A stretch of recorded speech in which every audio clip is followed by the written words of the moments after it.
Polarización, desinformación, avance del crimen organizado y además descrédito en las instituciones son los rasgos de la erosión democrática que vive hoy la región y que advierte el PNUD.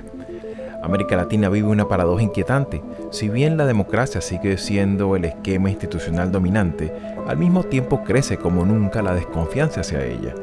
Y es que cada vez más ciudadanos están dispuestos a aceptar liderazgos autoritarios y prometen seguridad, estabilidad o soluciones rápidas, aunque esto suponga la pérdida de pluralidad y otras libertades civiles.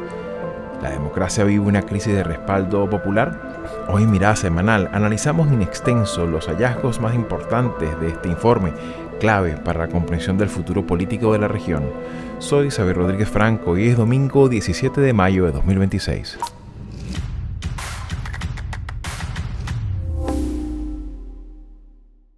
Y bien amigos, sean todos una vez más bienvenidos a Mirada Semanal. Y bueno, precisamente para esta semana, como hemos hecho todo este tiempo, hemos tratado de destacar también textos, narraciones o incluso hemos destacado discursos, ¿no? Pero en este caso también en su momento hacemos como una revisión de estos informes que nos sirven a politólogos, pero también a muchas personas que quieren hacerle el seguimiento a cómo está la salud institucional de las democracias en América Latina. Y hay que destacar este informe del PNUD en el que, bueno, se llama así, de hecho lo pueden conseguir en los comentarios de este episodio, Democracia bajo presión. Y esto de alguna manera nos ayuda a examinarlo desde distintos ángulos y ver un poco cuáles son la parte, digamos, que se tiene culturalmente con mucho arraigo, pero también los problemas no resueltos. Y para ello me gustaría un poco tu apreciación, Manolo, sobre todo porque, claro, estos son, como que también lo evaluamos con los índices de la democracia, son como unos diagnósticos que ciertamente nos permiten tanto la perspectiva comparada con respecto a las demás naciones del entorno, pero también nos permite la propia visión comparada de la propia historia de nuestras naciones. ¿Cómo miras tú? ¿Cuál sería tu pantallazo inicial de este texto que, bueno, ciertamente nos relata temas que, por supuesto, hemos conversado ya aquí en Mirada Semanal en varias ocasiones, ¿no? Eh, mm, destaco tres cuestiones que luego podemos profundizar si quieren. La primera es que es un texto que es inevitable que lo engarcemos con el que el propio Programa de Naciones Unidas para el Desarrollo, PNUD, realizó hace 22 años, en el año 2004, con el título Para una democracia de ciudadanas y ciudadanos. Yo creo que fue un esfuerzo buenísimo en aquel momento. La autoría intelectual de Guillermo O'Donnell estaba ahí, también el empuje político de Dante Caputo y demás, pero ya digo que fue un texto que fue clave en ese momento. Repito, luego podemos volver sobre esto. Lo segundo es que se trata de un informe mm, largo, muy prolijo, tiene 344 páginas, para que nos hagamos idea, y aborda muchos temas de manera muy rigurosa, de manera muy profesional. Y tercera cuestión es que es un informe, es un texto militante. ¿En qué sentido? En el sentido de que no arroja la toalla de decir, bueno, la democracia, esta democracia fatigada, esta posdemocracia, ya. No, aboga porque sí, evidentemente hay una presión sobre la democracia, pero hay maneras de confrontar los problemas que acontecen a la democracia. Y hay maneras en el sistema internacional de poner, ya digo, de poner solución a algunos de los problemas o sobre todo, más que poner solución, confrontarlos con mecanismos democráticos, ¿no? Es decir, la democracia se puede, entendedme la expresión, se puede salvar por ella misma, ¿no? Ella misma tiene mecanismos. Lo que nos hace falta es que verdaderamente tengamos una capacidad, los seres humanos, para saberlos utilizar y darle la vuelta, digamos, a la situación actual de depresión, ¿no? Como dice el propio informe en que vive la democracia. Claro, y aparte de eso también destaca aspectos muy concretos y que hemos evaluado aquí en muchos de nuestros programas. Particularmente lo hemos visto con el tema particular de este extremismo, ¿no? La vida política o la vida en sociedad desde los extremos, ¿no? De polarización, de crispación, de este liderazgo que agota también toda comprensión de entender entre diferentes, de plantear esquemas de tolerancia, ¿no? También particularmente destaca en este informe, y quizás con mucho más énfasis que aquel de Dante Caputo de principios del siglo, este tema de la desinformación y transformación digital, ¿no? Creo que este es un tema que lo hemos evaluado aquí y que particularmente es desafiante porque pareciera que si lo vemos desde el punto de vista de la parte formal, legislativa y también desde el punto de vista del manejo de los políticos, de los candidatos, de los diputados, de los gobernadores, pues ciertamente es un tema que cada vez está siendo más amenazante a pesar de la perspectiva con la que se veía en su momento, ¿no? También este tema de la crisis de representación, expansión del crimen organizado, tema de la frustración social, que es como un tema que me resulta mucho más revelador, ¿no? Este tema de simplemente decir, bueno, desigualdad y punto, ¿no? Como un tema que se compromete un poquito más con este tema de las frustraciones, ¿no? De que ya la democracia tiene un déficit de dar respuestas, ¿no? Y eso en ese sentido, Marisabel, me gustaría un poco cómo miras tú estos aspectos a la luz de ese texto del 2004, ¿no? Bueno, lo que tú mencionas sobre el tema de la información, ese es un aspecto que se introduce en el documento y que tiene un peso importante en, desde una perspectiva instrumental. La desinformación se ha convertido en un problema para las democracias de la región.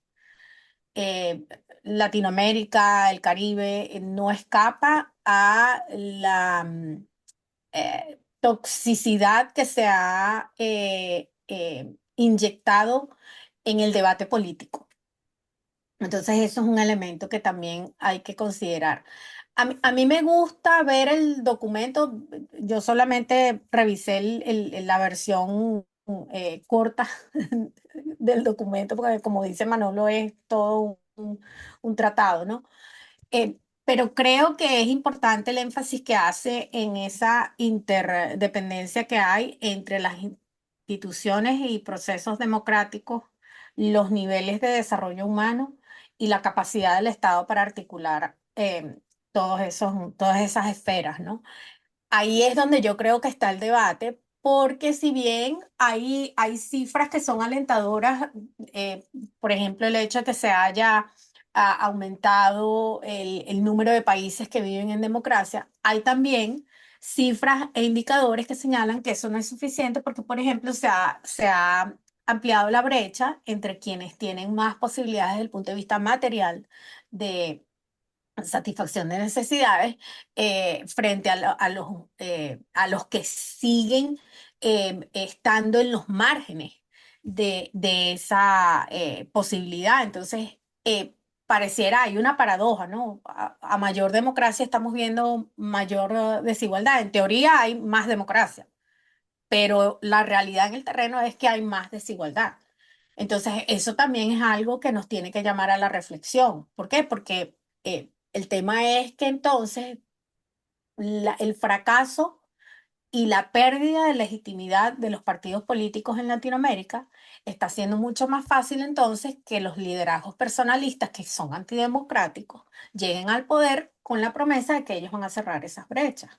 Y en realidad, en lo que se traduce esa promesa es en una disminución de la capacidad política de estas sociedades para utilizar instrumentos democráticos para mejorar sus condiciones de vida. Entonces, creo que el documento apunta a eso, aunque tiene Manolo lo mencionó, tiene una conclusión que es más como, dice Manolo que es militante, es como un llamado a la acción, ¿no?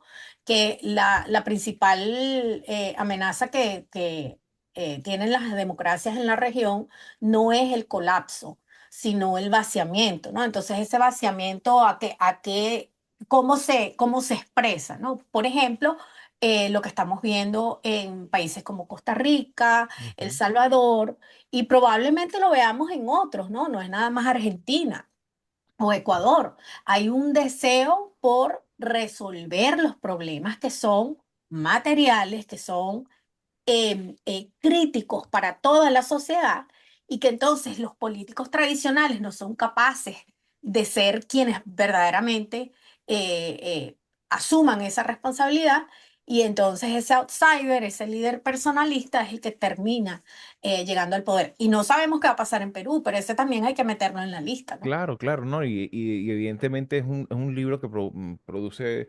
de alguna manera también la forma como si está redactado, pues obviamente pone de una forma muy abierta estos desafíos, ¿no? Y me gustaría, digamos, Manolo, que a lo largo del texto también se ven estos rasgos que uno evidentemente los hace comparar con aquel texto que, bueno, era de mi época, de formación todavía como politólogo y que particularmente me llama la atención este tema y para eso me gustaría un poco tu apreciación, ver también la democracia como un instrumento, ¿no? No nada más como un fin en sí mismo, sino también como un instrumento para solventar problemas, ¿no?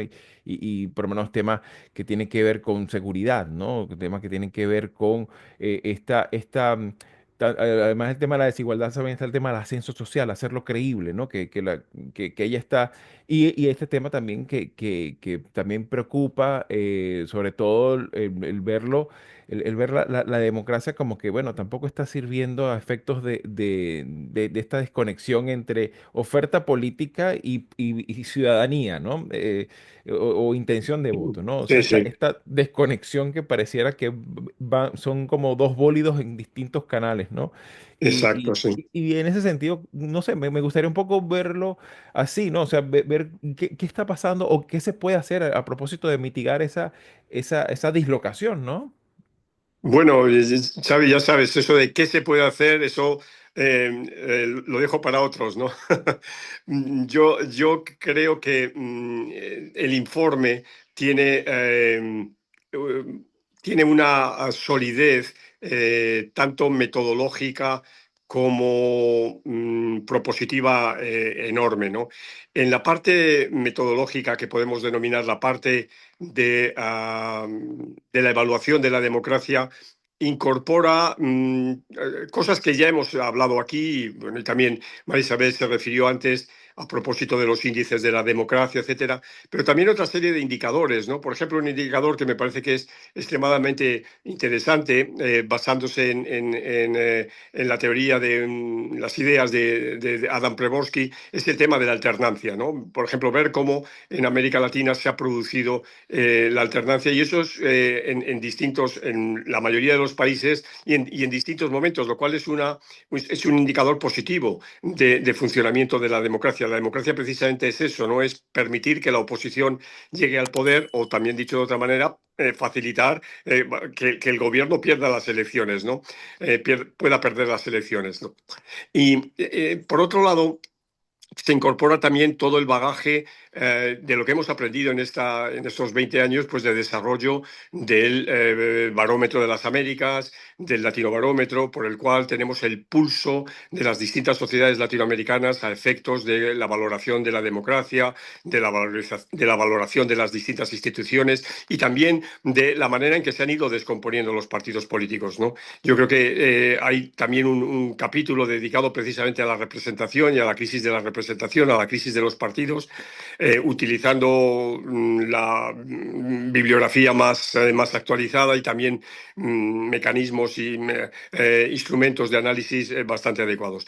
Pero, como decía, también en la parte del cansancio, diríamos, o de esa presión, ¿no? que llama el informe, hay cuatro elementos que creo que están muy bien logrados y que están muy bien abordados. El primero, ya lo dijo María Isabel, es el tema de la revolución digital, ¿no? Del tema de la inteligencia artificial y de cómo esto está socavando la democracia. Sin ir más lejos, esta semana algo de lo que hemos hablado mucho en otros programas, el Honduras Gate, es un reflejo de esto, ¿no? O sea, ¿qué está pasando con si existe esa conspiración de los sectores más reaccionarios de la política latinoamericana contra países como pueda ser Colombia, México, Brasil, etcétera, que se muestran díscolos, ¿no? A lo que llamamos el escudo de las Américas, si existe o no, si es verdad, si esto es una mentira, ¿qué hay de esto, ¿no? Pero el caso es que ya está todo embarrado y ahora mismo ya uno ya duda de todo, ¿no?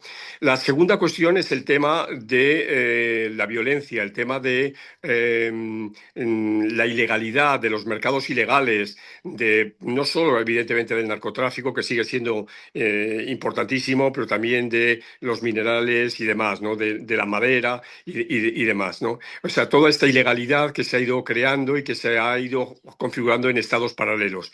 En tercer lugar, lo dijiste tú, Xavi, tiene que ver con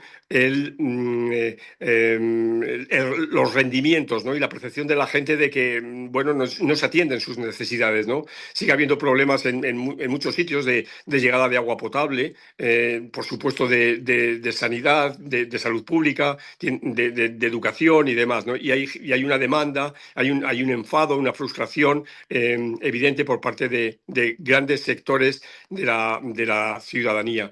Y claro, y finalmente el último elemento que no podía ser menor y digamos sí que es un elemento que afecta a la política de manera clara, tiene que ver con, lo he dicho ya antes, pero la incapacidad de la representación, ¿no? O sea, la representación no termina de calar o de profundizarse en sociedades que son cada vez más individualistas, que son cada vez menos solidarias y demás, ¿no? Entonces yo creo que esta configuración hace del informe, ya digo, un trabajo muy, muy completo y que conviene leer. Hay que leerlo más minuciosamente, no todo deben ser alabanzas, por supuesto, Claro, tenemos una responsabilidad claro. crítica, ¿no? Pero eso yo creo que realmente nos debe llevar un poquito de tiempo pensar críticamente sobre el informe, ¿no? No, y divulgarlo, de hecho, a efectos de enriquecer el debate también nos encantaría conocer las apreciaciones y preguntas que pueda tener también nuestra audiencia, ahí pueden descargarlo y de alguna manera creo que esto también nos interpela a todos, porque ciertamente hablamos de problemas muy lacerantes, hay temas que en algunos casos son temas no resueltos y que obviamente la gente de alguna manera, la ciudadanía, sobre todo los estudios de opinión pública más recientes, pues siempre evidencian que ese hartazgo también tiene que ver un poco con, de alguna manera, entender la democracia como, como un, como una máquina que produce resultados y que ante la inexistencia o las dificultades propias de problemas muy complejos, narcotráfico, migraciones, el tema de servicios públicos, corrupción, entre otros, vemos que ciertamente hay esa propensión en buena parte de nuestros países de líderes que sí profesen soluciones que tienen un trasfondo autoritario, pero que las presentan como ahora sí, esta es la solución eficiente. Y en ese sentido, pues me gustaría un poco, para cerrar, Marisabel, tu apreciación sobre este aspecto que es el tema de los liderazgos, ¿no? Esto, ¿qué tipo de liderazgos está produciendo nuestras nuevas democracias? No, no sé si me quisiera dar una apreciación sobre en ese sentido, porque claro, es lo que uno ve incluso en democracias como muy consolidadas, como el caso de Costa Rica, ya lo mencionabas, ¿no? Adelante. Bueno, es que yo creo que esa es la discusión que podemos dar, porque estoy de acuerdo con Manolo que no todo puede ser, digamos, este tipo de reportes que no solamente construyen el análisis basado en elementos teóricos, sino que aquí también hay un enorme esfuerzo de estudio empírico de lo que está pasando en la región, cómo se traducen estas debilidades y vulnerabilidades lamentablemente en decisiones electorales, eh, como hemos dicho, ¿no? Países que están atravesando por profundas crisis de representación, y de fragilidad de los sistemas de partidos políticos. Ahí es donde yo creo que está el debate, ¿no? Porque vuelvo con el ejemplo de Perú porque es inmediato, ¿no? Pero Colombia también tiene en este momento un desafío tremendo, ¿no? Porque se debate justamente en una sociedad que está viviendo un proceso de polarización que a veces uno cree que esto es algo nuevo. Las diferencias ideológicas entre los distintos partidos políticos han llegado a un extremo que lo que tenemos son manifestaciones o expresiones tribales, ¿no? Entonces, eso creo yo que es lo que está contribuyendo, entre otros aspectos, con esa erosión en las bases de la sociedad y eso hace que sea mucho más atractivo votar por un Bukele o por un Milei, porque los partidos tradicionales también, eso hay que decirlo, ¿no? Los partidos tradicionales se han ido desdibujando porque hay, bueno, Manolo es el experto, ¿no? Pero digo, ahí hay unos procesos históricos que han venido acabando con las tradiciones de los partidos más nefastas de nombrar candidatos a dedo, mantener sucesiones como dueños de los partidos, como si fuese una especie de empresa familiar. Eso lo hemos visto en Latinoamérica, ¿no? Y eso está pasando factura, porque entonces la gente lo que hace es desconfiar, apartarse. La desafección no es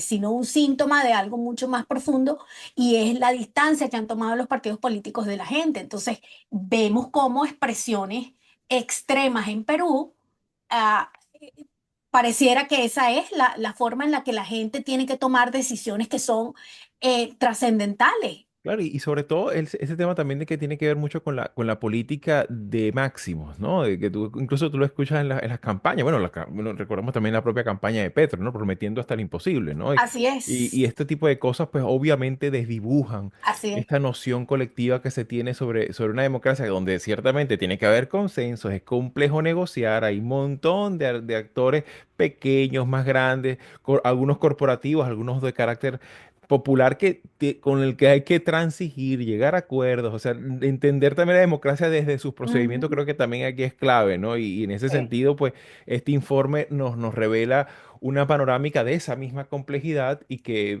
también como para poner, ojo, y esto incluso pues, me sonó, no sé si están de acuerdo conmigo, pero me sonó como una crítica a por derecha y por izquierda, ¿no? Como que, miren, señores, o sea, no venimos aquí tampoco No, a claro, plantear cosas claro. tan que requieren, bueno, lo vimos incluso aquí con el tema de la política migratoria, por ejemplo, ¿no? En Estados Unidos, que esto Sí. requiere consensos, que requiere que tengan que ponerse de acuerdo, aunque sea difícil, aunque no sea un acuerdo de máximos, pero por lo menos un estándar de mínimos, ¿no? Y eso creo que es un tema muy importante a efectos de esta discusión. Y nos encantaría también escuchar y conocer sus preguntas de nuestra audiencia, pues porque sabemos que nuestra audiencia hay muchos estudiantes, hay muchos profesores, hay muchos investigadores, personas periodistas que le interesa el pulso de la región y, bueno, enriquecer el debate, ¿no? Así que, de todas Y formas, Colombo, entiendo, y entiendo, Xavi, que hay que felicitarnos, ¿no? Como miembros de la sociedad, ¿no? De que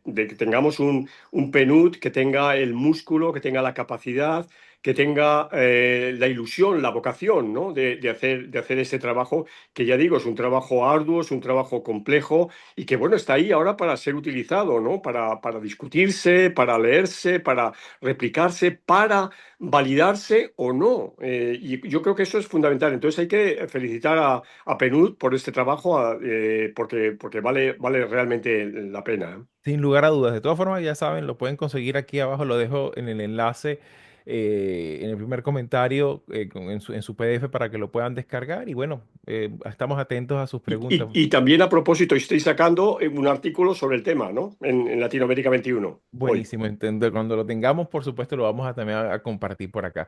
Así que bueno, mis queridos, se nos ha echado un poquito el tiempo encima. Muchísimas gracias por su participación y bueno, abrimos debate. Así que nos encontraremos en Mirada Semanal con el pulso de la región un domingo, en una nueva oportunidad. Hasta Gracias. entonces. hasta aquí te interesan estos temas, puedes ayudarnos a seguir haciendo estos vídeos dándole like, compartiendo, comentando y suscribiéndote al canal de YouTube de Latinoamérica 21. Puedes acceder también a todos nuestros episodios entrando en nuestra página web latinoamerica21.com/podcast y en las principales plataformas de audio. Subimos videos nuevos todas las semanas, así que nos veremos en Mirada Semanal muy pronto.